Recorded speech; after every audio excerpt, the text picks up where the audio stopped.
Hi everyone ಎಲ್ರಿಗೂ ನಮಸ್ಕಾರ. Welcome back to my YouTube channel. ಎಲ್ಲರೂ ಹೇಗಿದ್ದೀರಾ? ಎಲ್ಲರೂ ಆರೋಗ್ಯವಾಗಿ ಕ್ಷೇಮವಾಗಿದ್ದೀರಾ ಅಂತ ಅನ್ಕೊಂಡಿದ್ದೀನಿ. ಆ್ಯಂಡ್ ನಾನು ಕೂಡ ಸೂಪರ್ ಆಗಿದ್ದೀನಿ. ಇವತ್ತಿನ ನನ್ನ ವ್ಲಾಗ್ ನೀವು ಈಗಾಗಲೇ ನೋಡಿರ್ತೀರಾ ಥಂಬ್ನೈಲಲ್ಲಿ. ನಾನು ಹೋಗ್ತಾ ಇದ್ದೀನಿ ಐ ಟಿ ಪೀಪಲ್ಗೆನೆ ಗಾಡ್ ಫಾದರ್ ಆಗಿರುವಂಥ ನನ್ನ ಫೇವ್ರೆಟ್ ಗಣೇಶ ಟೆಂಪಲ್ಗೆ. ಇದನ್ನ ಟೆಕ್ಕಿ ಗಣೇಶ ಅಂತಲೂ ಕರೀತಾರೆ.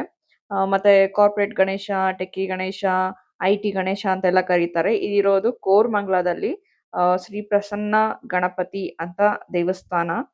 ಸೊ ಇವತ್ತು ಅಲ್ಲಿಗೆ ಹೋಗೋದಕ್ಕೂ ಮುಂಚೆ ಮನೆಯಲ್ಲಿ ಫಸ್ಟ್ ಪೂಜೆ ಮಾಡಿ ಹೋಗೋಣ ಅಂತ.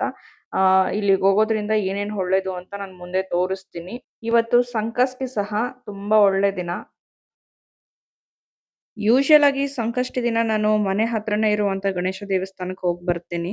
ಬಟ್ ಆದ್ರೆ ಈ ಸರಿ ನಾನು ಈ ಸಂಕಷ್ಟಿಯಲ್ಲಿ ಟೆಕ್ಕಿ ಗಣೇಶಗೆ ಹೋಗ್ಬೇಕು ಅಂತ ಹೇಳಿ ನಾನು ಪ್ಲಾನ್ ಮಾಡ್ಕೊಂಡಿದ್ದೆ. ಹಾಗಾಗಿ ಸ್ವಲ್ಪ ಬೆಳಗ್ಗೆ ಬೇಗ ಎದ್ದು ಮನೇಲೆಲ್ಲ ಪೂಜೆ ಎಲ್ಲ ಮುಗಿಸಿ ಹೊರಟಿದ್ದೆ. ನಾನು ಹೊರಗಡೆ ದೇವಸ್ಥಾನ ಆಗಿರ್ಬೋದು, ಫಂಕ್ಷನ್ಸ್ ಆಗಿರ್ಬೋದು, ಎಲ್ಲೇ ಹೋಗೋದಕ್ಕೂ ಮುಂಚೆ ಫಸ್ಟ್ ಮನೆಯಲ್ಲಿ ನನಗೆ ಪೂಜೆ ಮಾಡಬೇಕು.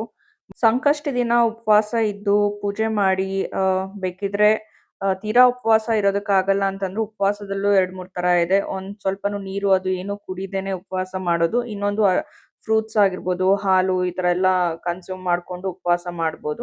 ಅದಾದ್ಮೇಲೆ ನೈಟಲ್ಲಿ ಉಪವಾಸ ಬ್ರೇಕ್ ಮಾಡಿ ಚಂದ್ರನ್ನ ನೋಡಿ ಊಟ ಮಾಡ್ಬೋದು. ನಮ್ಮ ಮನೆಯಿಂದ ಈ ಟೆಂಪಲ್ಗೆ 45 ಮಿನಿಟ್ಸ್ ಅಷ್ಟೇ. ಆ್ಯಂಡ್ ನಾವು ಹೋಗಿದ್ದ ಟೈಮ್ಗೆ ದೇವಸ್ಥಾನ ಓಪನ್ ಇತ್ತು ಮಾರ್ನಿಂಗ್. ನೀವೇ ನೋಡಿದ್ರಲ್ಲ. ಮತ್ತೆ ಹೂವಾಗ್ಲಿ, ಗಣೇಶನ್ಗೆ ಇಷ್ಟವಾದ ಗರ್ಕೆ ಆಗ್ಲಿ ತಗೊಂಡು ಅರ್ಚನೆ ಮಾಡಿಸೋರೆಲ್ಲ ಮಾಡಿಸ್ಬೋದು. ನಾನು ಗರ್ಕೆ ಮಾತ್ರ ತಗೊಂಡಿದ್ದೆ. ಮತ್ತೆ ಇನ್ನೊಂದೇನಂದ್ರೆ ಇಲ್ಲಿ ತುಂಬಾ ಜನ 99.9% ಜನ ಬರೀ ಐ-ಟಿ ಎಂಪ್ಲಾಯೀಸೇ ಇದ್ರು. ಯಾಕೆ ಅಂದ್ರೆ ಇಲ್ಲಿ ಯಾವುದೇ ಐ-ಟಿ ಎಂಪ್ಲಾಯಿ ಕಾರ್ಪೊರೇಟ್ ಫೀಲ್ಡ್ ಅಲ್ಲಿ ಇರೋರು ಯಾರೇ ಆಗ್ಲಿ ಅವರ ಒಂದು ಕರಿಯರ್ ಅಲ್ಲಿ ಗ್ರೋತ್ ಬೇಕು, ಚೆನ್ನಾಗಿ ಆಗ್ಬೇಕು, ಒಂದು ಹೈಯರ್ ಪೊಸಿಷನ್ ಸಿಗ್ಬೇಕು, ಅಥವಾ ಏನಾದರೂ ಡಿಫಿಕಲ್ಟೀಸ್ ಫೇಸ್ ಮಾಡ್ತಾ ಇದ್ರೆ ಅದರಿಂದ ಆಚೆ ಬರೋದಕ್ಕೆ ಎಲ್ಲದಕ್ಕೂ ಈ ಗಣೇಶ ಹೆಲ್ಪ್ ಮಾಡುತ್ತೆ ಅಂತ ಐ-ಟಿ ಪೀಪಲ್ ನಂಬಿದ್ದಾರೆ. ಸೊ ನಾನು ಹಂಗೆ ನಂಬಿದ್ದೀನಿ. ನಂಬಿನೇ ದೇವಸ್ಥಾನಕ್ಕೆ ಬಂದಿದ್ದೀನಿ. ಇದಕ್ಕೆ ಅಂತಾನೆ ಅಂತಲ್ಲ, ನಾನು ಚಿಕ್ಕವಳಿಂದನೂ ನನಗೆ ಗಣೇಶ ಅಂದ್ರೆ ಇಷ್ಟ. ಪ್ರತಿಯೊಂದು ಕೆಲಸದಲ್ಲೂ ಏನೇ ಒಂದು ಮಾಡೋದಕ್ಕೂ ಮೊದಲು ನಾನು ಫಸ್ಟು ದೇವರಲ್ಲೇ ಕೇಳ್ಕೊಳ್ಳೋದು.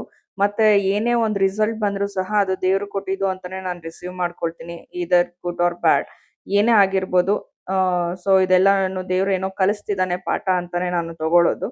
ಹಂಗೇನೆ ಇದೂನುನು ನನಗೂ ಒಳ್ಳೆ ಗ್ರೋತ್ ಸಿಗ್ಲಿ. ನಾನು ಒಂದು ಐ-ಟಿ ಎಂಪ್ಲಾಯಿ ಆಗಿರೋದ್ರಿಂದ ನನಗೂ ಒಳ್ಳೆ ಗ್ರೋತ್ ಸಿಗ್ಲಿ ಅಂತ ದೇವರಲ್ಲಿ ಕೇಳ್ಕೊಳ್ತಿದ್ದೀನಿ. ಆ್ಯಂಡ್ ಯಾರೇ ಈ ವ್ಲಾಗ್ ನೋಡ್ತಿರ್ಬೋದು ಐ-ಟಿ ಎಂಪ್ಲಾಯಿ, ದಯವಿಟ್ಟು ಒಂದು ದಿನ ಎಲ್ಲ ಫ್ರೀ ಮಾಡಿಕೊಂಡು ದೇವಸ್ಥಾನಕ್ಕೆ ಬನ್ನಿ. ನಿಮ್ಗೇನೇ ಕರಿಯರಲ್ಲಿ ಗ್ರೋತ್ ಬೇಕಿದ್ರೆ ದೇವರಲ್ಲಿ ಕೇಳ್ಕೊಳ್ಳಿ. ಖಂಡಿತ ಗಣೇಶ ನೆರವೇರಿಸ್ತಾನೆ. ಯಾಕಂದ್ರೆ ನಾನೇ ಬೆಸ್ಟ್ ಎಕ್ಸಾಂಪಲ್.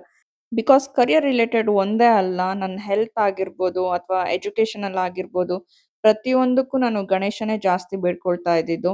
ಮತ್ತೆ ತುಂಬಾ ಸ್ಟ್ರಿಕ್ಟ್ ಆಗಿ ಸಂಕಷ್ಟಿನೂ ನಾನು ಫಾಲೋ ಮಾಡ್ತಾ ಇದ್ದೆ. ಒಂದು ಡ್ರಾಪ್ ನೀರು ಸಹ ಕುಡಿದೆ ಅಂತ ಸಮ್ಮರಲ್ಲೂ ಸಹ ಬಸ್ಸಲ್ಲಿ ಕಾಲೇಜ್ಗೆಲ್ಲ ಟ್ರಾವೆಲ್ ಮಾಡ್ತಿದ್ದೆ. ಅಂಥ ಟೈಮಲ್ಲೂ ತುಂಬ ಸ್ಟ್ರಿಕ್ಟಾಗಿ ಮಾಡ್ತಿದ್ದೆ. ಬೆಸ್ಟಲ್ಲಿ ಬೆಸ್ಟ್ ರಿಸಲ್ಟ್ಸ್ ನನಗೆ ಕೊಟ್ಟಿದೆ ಗಣೇಶ ಅಂತೂ. ಗಣೇಶ ಎಲ್ಲದಕ್ಕೂ ಹೆಲ್ಪ್ ಮಾಡುತ್ತೆ. ಚಿಕ್ಕ ಮಕ್ಕಳಿಂದ ವಯಸ್ಸಾದವ್ರವರ್ಗೂನು ತುಂಬಾನೇ ಫೇವ್ರೆಟ್ ಗಾಡ್ ಅದು. ಯೂಶುವಲ್ ಆಗಿ ನಾನು ನೋಡಿದ್ದೆ ತುಂಬಾ ಜನ ಇರ್ತಾರೆ ದೇವಸ್ಥಾನದಲ್ಲಿ ಅಂತ. ಬಟ್ ನನ್ನ ಲಕ್ ಚೆನ್ನಾಗಿತ್ತು. ನಾನು ಸಂಕಷ್ಟಿ ದಿನ ಬಂದೂನು ದೇವ್ರ ದರ್ಶನ ಚೆನ್ನಾಗಾಯ್ತು. ಇಷ್ಟೆಲ್ಲ ಆದ್ಮೇಲೆ ದೇವ್ರು ನಂಗೆ ಪ್ರಸಾದ ಕೊಡ್ಬೇಕಲ್ವಾ? ಖಂಡಿತ ಕೊಟ್ಟಿದೆ ಪ್ರಸಾದ.